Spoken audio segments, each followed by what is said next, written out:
my name is Ari. I go by Coded Crypto on Farcaster. I've been on Farcaster for a little over 2 years. Loved every moment of it. And I think the most important thing for me from Farcaster, which I think I'll touch on as I give you my introduction here, is that relationship capital is invaluable to me. And I've found like untold riches of relationship capital in Farcaster, which is why it's such an important platform to me. And I'm sure it's been said before, but I think a mantra that I like to live by is that like my net work is my net worth in some ways, right? And so like, doesn't matter the recession or the downturn in the market, as long as you have good people around you, you're always going to be in a good spot. And so that's something that I found at Farcaster, and it's something that's kind of echoed throughout things that I've done along the way. For some background and context, I am a crypto attorney right now at a law firm. I live in Boston. But I like to say I'm kind of like an East Coast person. I'm usually somewhere up and down I-95. I like to go to DC a lot. A lot of the work I do comes through New York. So I'm often up and down the I-95 corridor. But I kind of took an unconventional path into crypto and into law. So I started out actually with the background in molecular biology right out of undergrad. And I initially came to Boston to work in cancer research. So I worked initially in the pharmaceutical industry. Then I worked at one of these genomics research centers in Cambridge with the idea of just doing a PhD and going to graduate school, working in the biomedical sciences. I worked on and built some early stage drug discovery platforms. And then kind of had this pivot in 2014 where I wanted to get out of the lab, get out of my comfort zone, and kind of work more directly with people. I think something I felt about research was that while it's very interesting, you're kind of a few steps removed from the beneficiaries or the people you want to touch and impact. And I was also at the time like 24, 25, didn't have a lot to lose by doing something different. And so I quit and I became a community health worker in the streets of Boston. So for the next 2 years, I actually worked at food pantries, shelters, needle exchanges. I was a street outreach worker, and I went to neighborhoods that I otherwise would have never really ventured into, and often the neighborhoods that people told me to avoid. And during that experience, it astonished me that, you read about these studies that like you can go like 10 minutes outside of Boston, see life expectancies that are 25 years less than the Back Bay, for example. Right.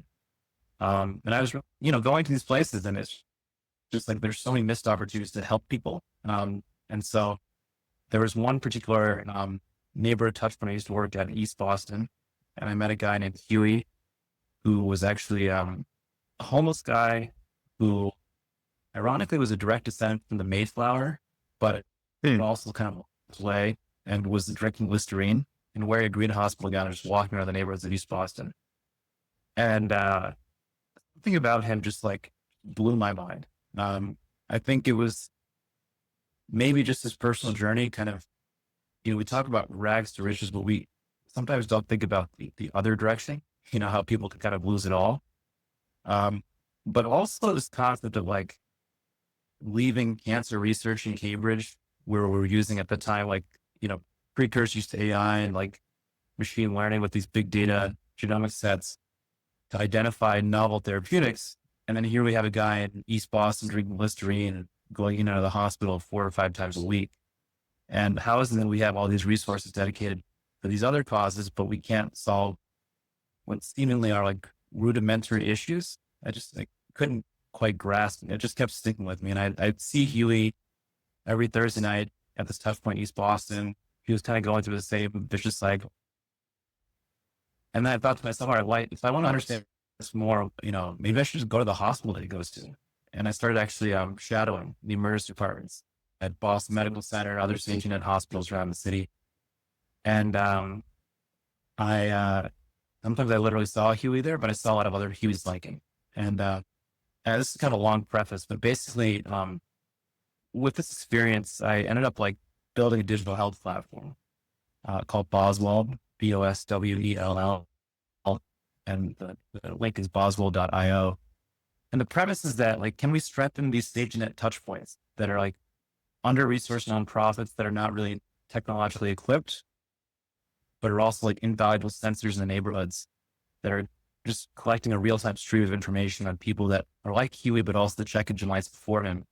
And can we like provide them with some tech, free software for intake and reporting, but also in the back end, connect the dots between these touch points that haven't really been construed as part of the medical home, but actually exist outside the four walls of the clinic as like extensions of medical home. And can we connect those touch points back to healthcare?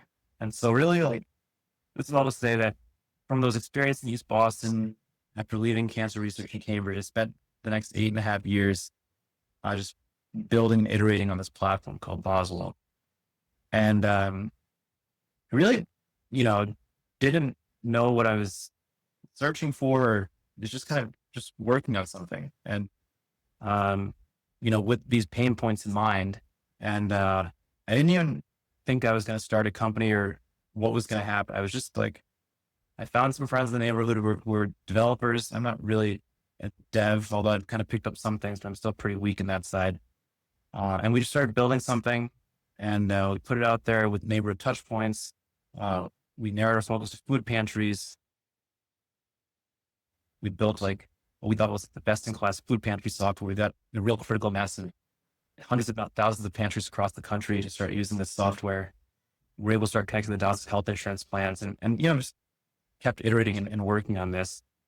And then along the way, and I don't know how many tangents or little side vignettes I should go into here, but like, I started to realize that like, there's a lot of like policy issues upstream that some of this tech can't really solve. And I became very interested in those. And that's what prompted me to, pursue a path into law. I think a side note, she kind of omitted here, is that I at one point considered medical school and was very interested in becoming a primary care provider after seeing people like Huey, because in my mind, in addition to what I was building on the tech side, to strengthen the stage, I thought, well, there's also like just the lack of primary care in this country and a lack of like, gatekeepers in the healthcare system that can help, be liaisons with people in need. And so I actually applied and almost went to medical school at some point along the way, but I basically became interested in law because I was thinking about how can we give more of a voice to those that don't have one, and especially in these populations. And so I went to law school. There's whole, side story I can share about that experience and kind of what that was all about. But long story short, I went in with like a public interest advocacy sort of mindset, did some work in legal aid during my summer internships, and also while I was in law school. I didn't feel like I was always doing legal work at that level. Might be something that like people can debate, as they hear about this. I'd be happy to kind of hear other people's opinions, but there's often a lot of missed opportunities in the legal system, which I thought to myself, like, going in as a public interest guy, I can't really solve that. And so like, I was kind of at this crossroads, even when I was in law school. Like, wait a second, I went in with this mindset of like doing legal aid and advocacy, but oftentimes the way it's set up is it's not necessarily scalable and sustainable to really impact the masses and do so in real time. There's a lot of retroactive things that happen. There's a lot of things that are kind of removed from the direct beneficiaries of people. But there wasn't like the kind of fast, scalable stuff that I wanted to get involved with. Meanwhile, I was actually still working on my company as I was in law school, and pandemic hit in 2020. And, without going into all the details and nitty-gritty about the company operation you're running, basically it brought what we were building to like a grinding halt, because the premise of what we were doing is we were building software for these neighborhood touch points to use to kind of check in people as they came through and connect individuals back to their respective health plans and providers and kind of avert like missed opportunities to coordinate care. But when all those neighborhood touch points shut down with the pandemic and none of them were running, our software is effectively kind of useless. And so I had a team of 2 developers and myself, and we had like a year of funding for runway. We were just kind of sitting there, what can we actually do here with this time and resources that we have, and also in this like, unprecedented moment, that is the pandemic. And so as we started kind of talking to the people that we were working with, something that stood out was that, welfare lines, unemployment lines, food stamp lines, all those things, they were just kind of out of control. And one of the biggest bottlenecks, in addition to the fact that there was a tremendous demand, was that the ability to process applications was really, really slow. And if you actually like scratch the surface and look under the hood, a lot of government welfare programs are run on like COBOL systems from like, I don't know what specific decade, but several decades ago. And they're highly inefficient. Some will debate maybe it's intentionally so, but I'm not going to get into that. But we were just astonished like how slow that process was.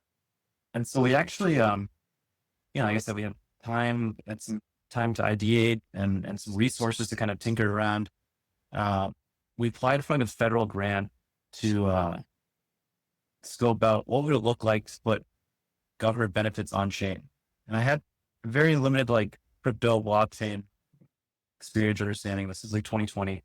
But one of the devs I was working with was very fascinated by this. He said, like, why can't we just smart contract all these things? Why can't we get to a place where like, you become eligible for food stamps and all of a sudden there's some way to, query your eligibility and then validate like who you are and distribute benefits.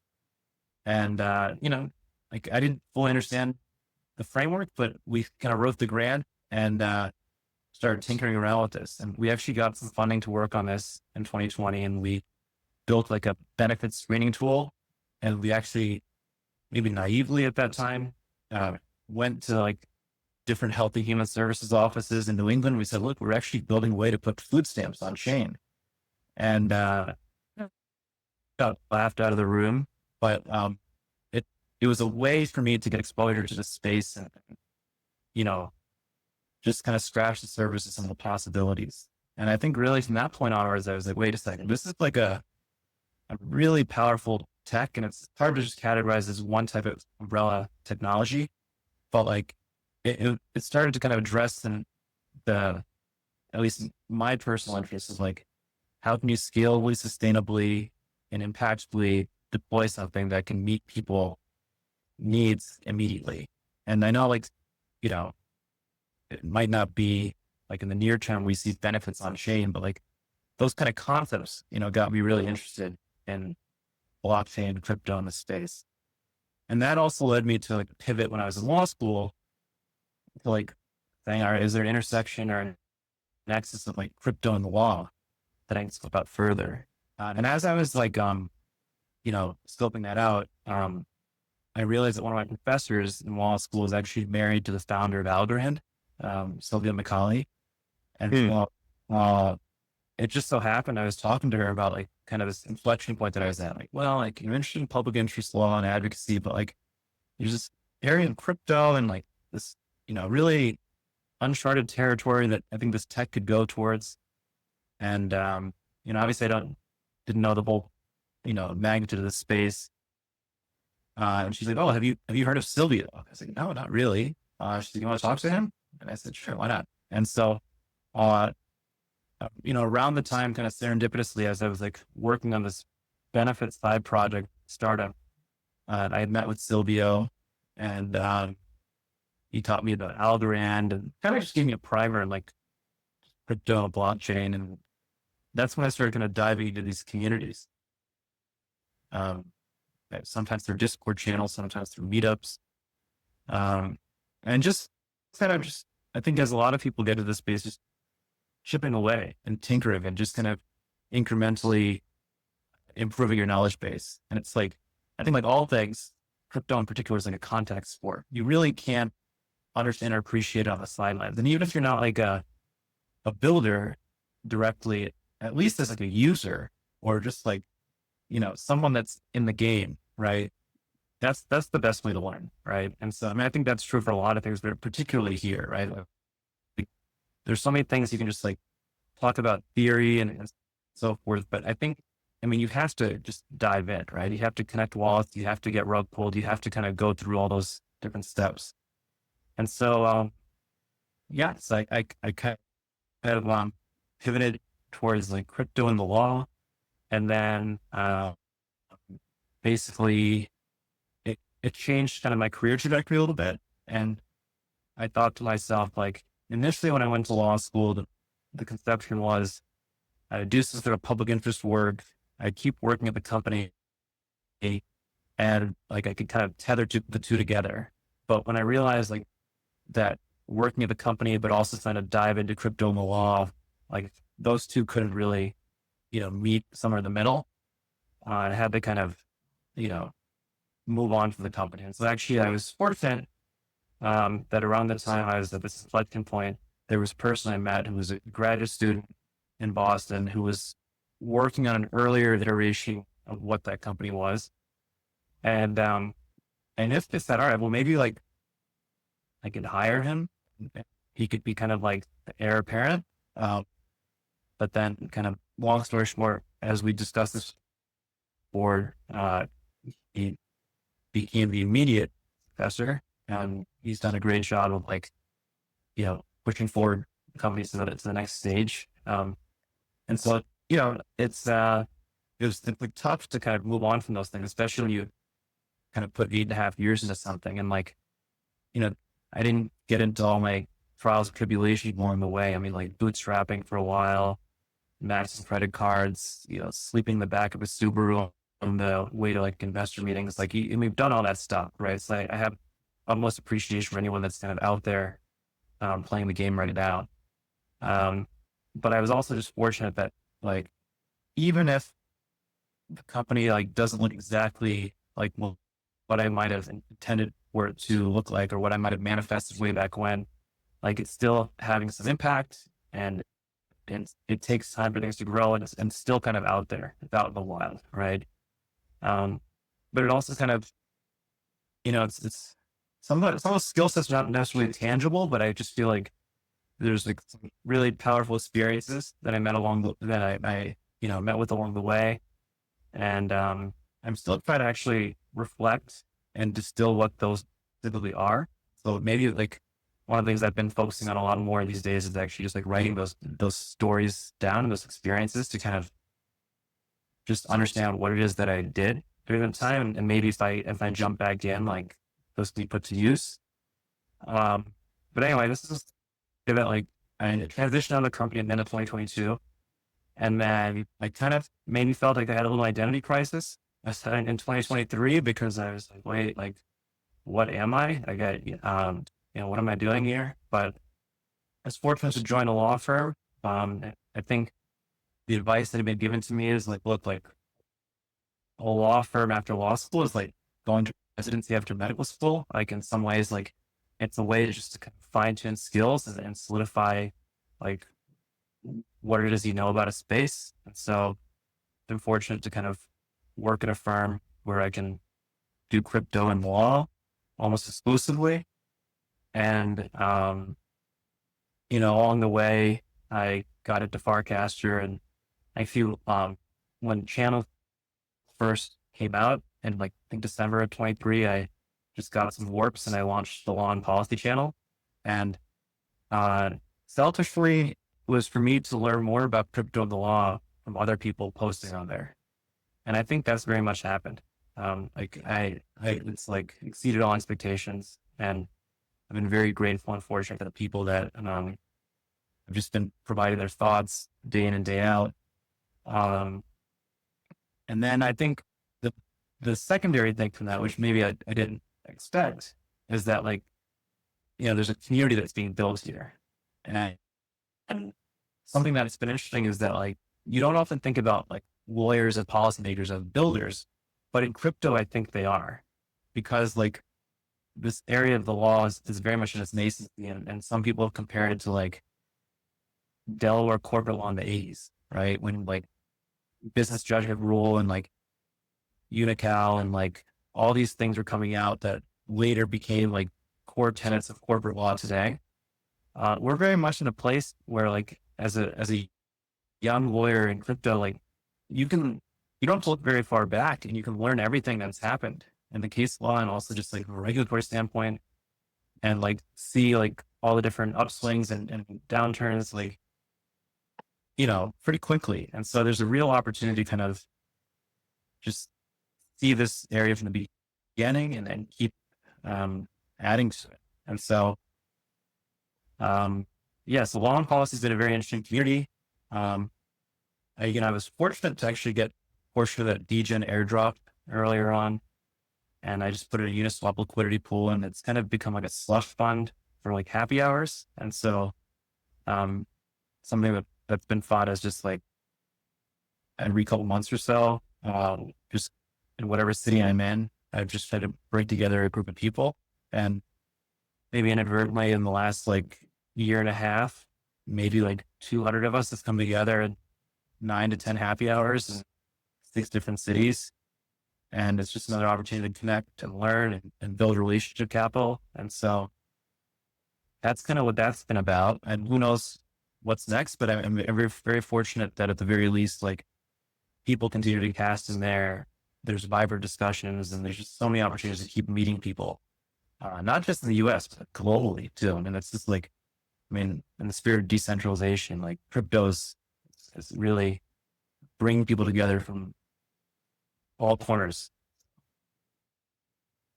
Yeah, it's a really great story, and I appreciate you sharing it. And obviously, a lot of hard work in various chapters from law school to working on the startup for several years before that, sleeping in the car, like you said. Sounds like you've sort of been through quite a lot since the early days of cancer research. And, there's obviously like you've sort of taken a pretty, a path with a lot of variety to it. So maybe a lack of a path is the better word. But it's always interesting. I always sort of, I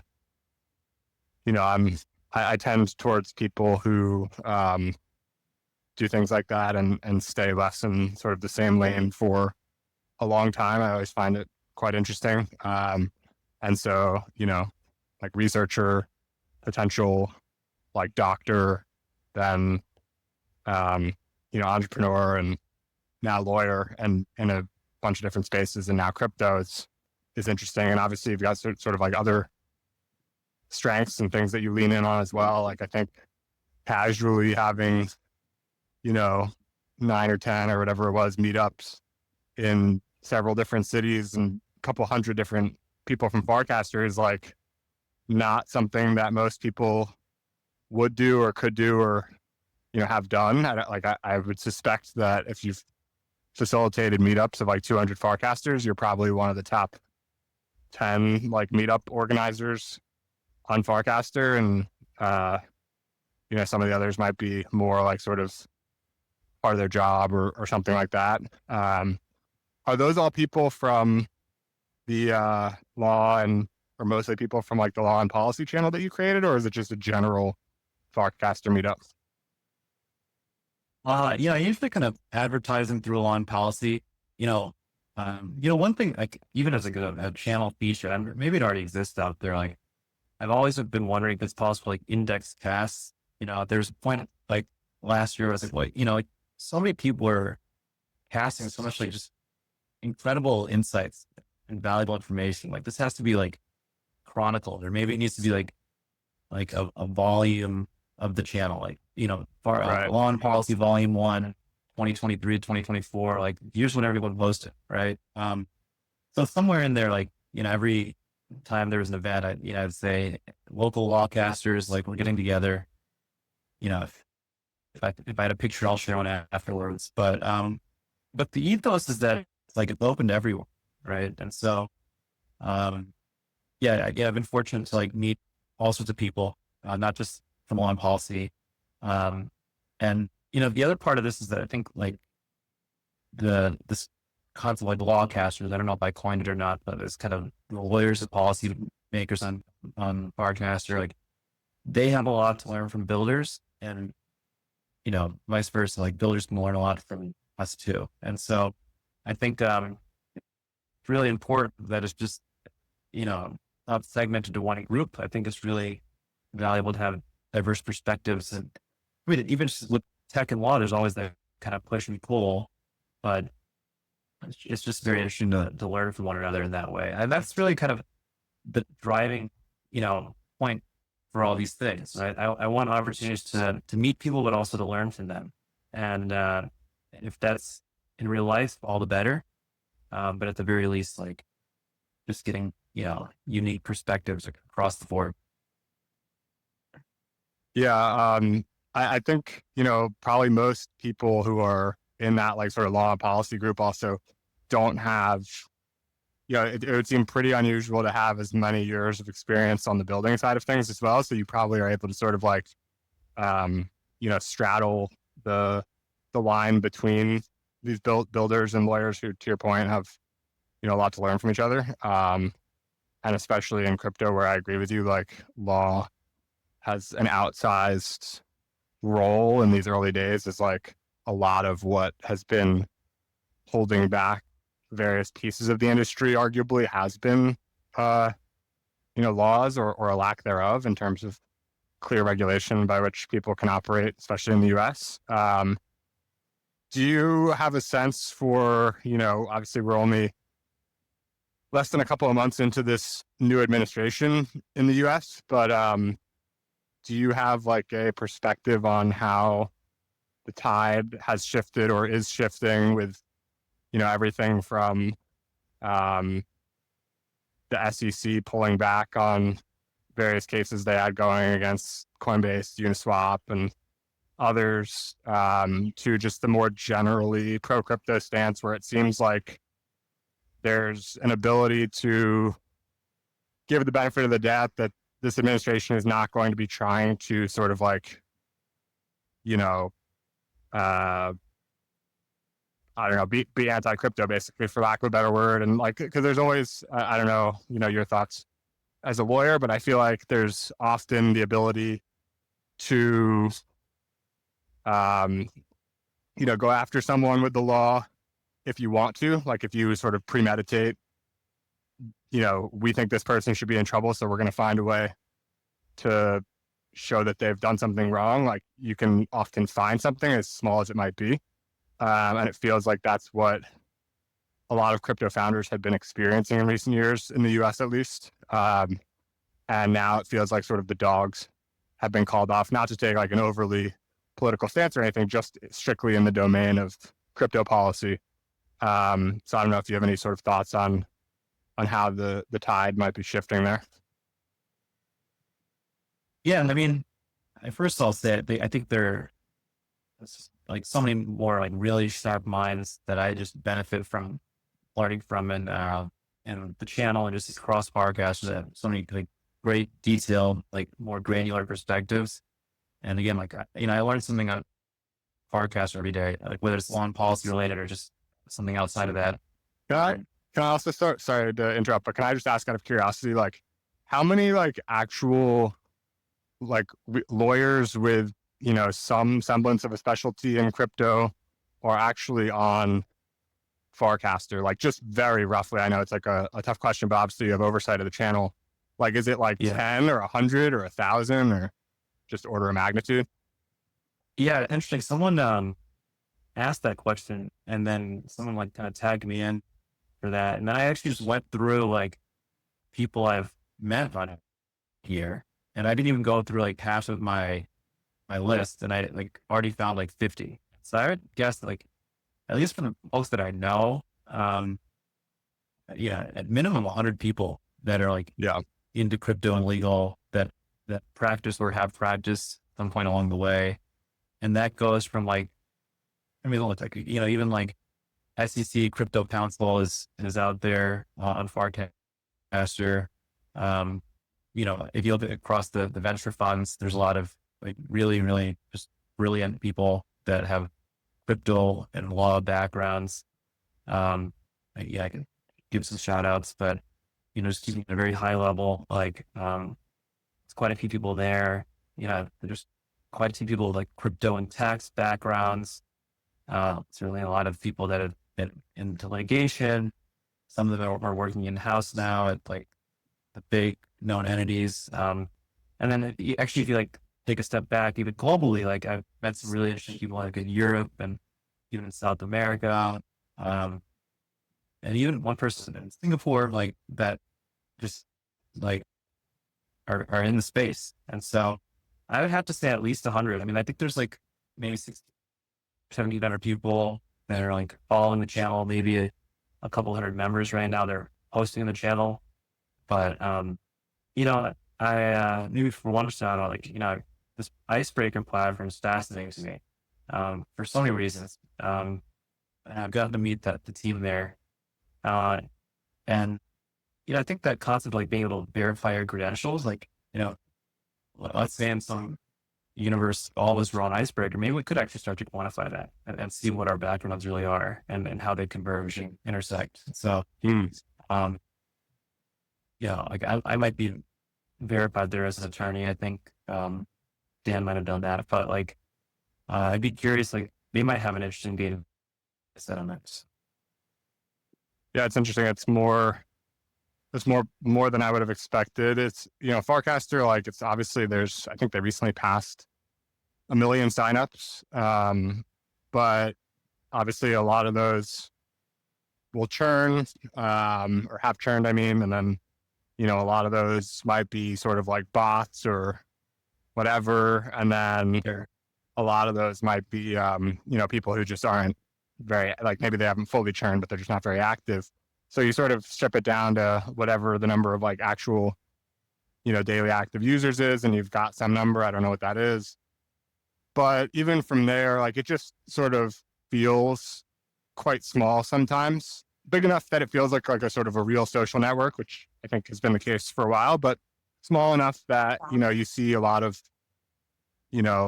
the popular content and posts and whatnot are sort of from people you've seen before and things like that. And so it's helpful actually to sort of hear about a niche that I personally don't really see much of anything from, because I'm not following that channel as of now, and probably don't follow too many, if any, of the 100+ people that you're talking about. And so it's just interesting when you sort of hear like, hey, there is this niche of really valuable content on Farcaster that I'm not being exposed to as of now, and I would like to, because I am curious about these things. And so I guess that sort of segues back to my previous question before I sort of interrupted with the other question of just sort of like how you feel about the I guess direction, or what your view is on sort of the direction of crypto policy in the US right now. I know it's obviously a large question, so feel free to take it in whatever direction you want, or sort of focus on whichever piece is interesting, but would just be curious to hear your thoughts.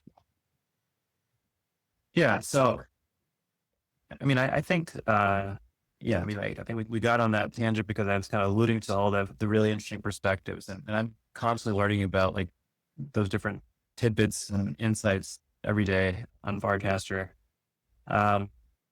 Just taking like a broader view, I mean, in the last couple of years, I've really been thinking about just like this concept of like federalism, right? This like tension between federal and state rights, and the Constitution, like there's rights carved out for the states that aren't federal powers and so forth.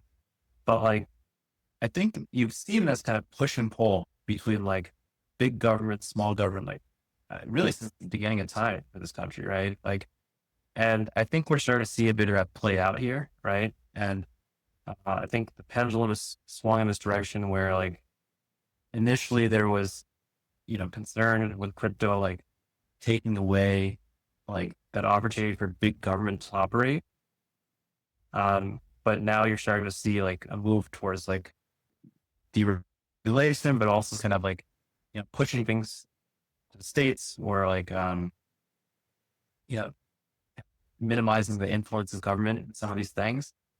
And so that's kind of like my framework for looking on this. It might not be one that everyone agrees with, or it might not be even the right one, but like it's something that's fascinating. And I think that we're just kind of in this trend line right now towards like and maybe this is the way the pendulum is swinging right now, or it's already swung in that direction where like you look at things like the Chevron doctrine kind of being dismantled. You look at like the West Virginia versus EPA case where they kind of raised like the major questions doctrine, and like that's kind of become quote unquote good law out there. Those are all kind of signals that like this era of like, pushing towards big government, that's kind of fading, at least for now. And so I suppose that's bullish for Joe because of the era we were just kind of in, where there was a lot of like just crackdown on anything that was going on. Some of it pretextual and any number of ways we can kind of interpret that. But I think there's also a part of this that like, even if there are favorable regulatory tailwinds, I think we just have to kind of wait and see, and also like let things play out. And so I'd say like I'm of the view that there are like positive signals ahead, without getting into the nitty gritty of like which regulation and what's going on. But I'm also kind of like, these time horizons take a while to play out. And so like, just like, looking at a stock chart, right? Like, something goes up 10% on one day, that doesn't necessarily mean that like the next 5 to 10 years, you're going to look a certain way. Right. So I think we have to kind of see the weighted moving average of how things proceed. But I mean, as far as I can tell, like I've met just like phenomenal people through this platform, and they're doing very interesting things. And, as someone that was in a builder phase, I think it's very easy to build and ship products, but it's harder to kind of solve problems. And sometimes those are kind of, unfortunately, mutually exclusive. But I'm starting to see like and feel that people are building and solving problems in an increasingly more favorable environment. So I think as you see those things come together, good tech, good policy, like, I mean, and it should just, benefit all stakeholders. And that's, maybe it's like an overly optimistic view, but that's kind of my sentiment right now. The whole piece of federalism it's been very interesting to me, like this big government, little government, just paradox. And just a little side note, like when I was on that path, when I wanted to become like a housing lawyer or like a public interest advocate, I was so perplexed why people like were so behind eminent domain, right? I don't know if you've paid much attention to eminent domain. There's like a Fifth Amendment Satan clause. And there was this case, the Supreme Court a couple of years ago called Huey versus City of New London. But I was like one of the few people in my law school classes like so like against eminent domain, because I had worked in neighborhoods where eminent domain was like disproportionately occurring. And like just compensation, quote unquote, just compensation for taking people's private property for public use in those settings was often very low. And there's like a variety of reasons for that. And I remember my property law professor just in front of like 80 people just said, "Oh, it's because you're a libertarian, you hate this." And I was like, "Well, I didn't say I was a libertarian, but I was just like, more curious about like how there are certain people like advocate for housing, but they're okay condoning eminent domain and like taking of people's property, often happening in marginalized communities." And there's a mentor of mine who's actually a judge. He basically kind of distilled it down to like this concept of like federalism, right? I mean, like eminent domain is in a place where the government has like almost unhinged power to do something. And so if you're of the notion that like you like big government, then you might like eminent domain. And so I think sometimes like a lot of things kind of cut through those lines, like big versus small government. That's the reason why I've been increasingly like viewing even crypto regulation through that lens as well. But time will tell. Yeah, I think it's an interesting perspective in that I don't think people necessarily, I don't think everyone connects the two. It's definitely not sort of like the first connection that I make, but it does make a lot of sense. And like, beyond the sort of seemingly favorable towards crypto stance of the current administration, probably one of the only things that's sort of more evident so far is this sort of significant shift from big government to small government at the federal level, putting power in the hands of the states, Doge cutting the budget, just generally, trying to decrease the budget, let people keep more of their money, hopefully not pay as much taxes for things that, that go towards government spending that they don't care about or want to be spending on. And it just seems like it's sort of things have been inflating on that path for a long time. And finally someone's, or rather a group of people have sort of put their foot down and said, we want something different. And I think that's also just sort of the way that the world has moved in more naturally, like that, what do we need from the government? We need like military defense, but we need like sort of a police force and various things, but like a lot of infrastructure is built, like sure, some of it needs maintaining and whatnot. But it just doesn't seem like, people need as much from the government. Like for me personally, it doesn't really matter like where I live. Like I could go live internationally somewhere. I kind of just need, Wi-Fi and the peace of mind that like I'm not going to have outrageous crimes committed against me, like in the physical world or something. And that's kind of good. I'm sure there's like a few other things, but it's like not that much that I feel like, I need to be paying like these large taxes, let alone, as you get higher up in the tax brackets, like you're just paying like these wild sums. And I just saw this thing, like, I think it was within the last week actually, that I don't know if this is true or not, but there's like sort of a rumor at least that they might cut, basically like removed, federal income taxes for like anyone who makes less than, I think it was like $100,000 or $150,000. And I had sort of like floated this idea on Twitter a few weeks ago after like sort of stumbling upon, what percentages of the federal income tax like revenue come from various tax brackets. And it was basically like, I forget the exact numbers, but I think I want to say, 90% of taxes in terms of the revenue came from like the top 25% of taxpayers or something. It might have even been more extreme. It might have been like 90% comes from the top 10% or something like that.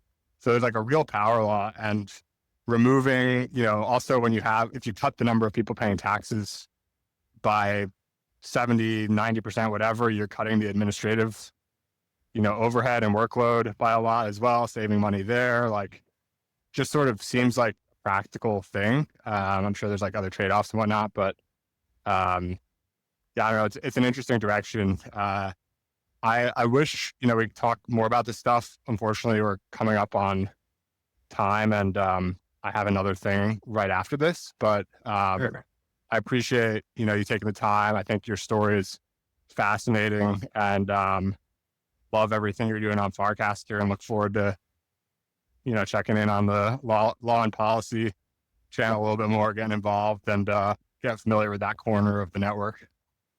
Yeah, absolutely. I appreciate you taking the time and reaching out. And, if you're in Boston or if you're at Farcon, or to meeting up. And, I'm just excited to see how this all, turns out. Right. Just more than law and policy, but just everything that we see on Farcaster. Right.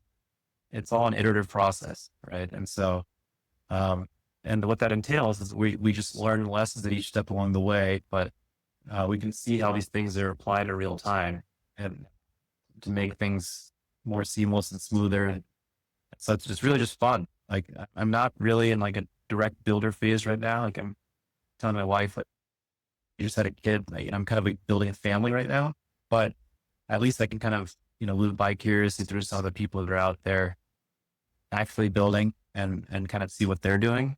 And it's a very exciting time. And I think a lot of people get that, but I feel like I really need to emphasize it. It's a really, really special time, and it shouldn't be taken for granted. Like the opportunities to learn, to connect, and just like see this all play out. Yeah, I totally agree. And congrats on starting to build a family. And I will, or at least I am planning to be at Farcon. So hopefully we'll be able to get together there. Yeah. Look forward to making it happen. Awesome. All right. Well, I appreciate the time again. Great talking. And I'll see you on the feed. All right. Thanks, Jake. Take care.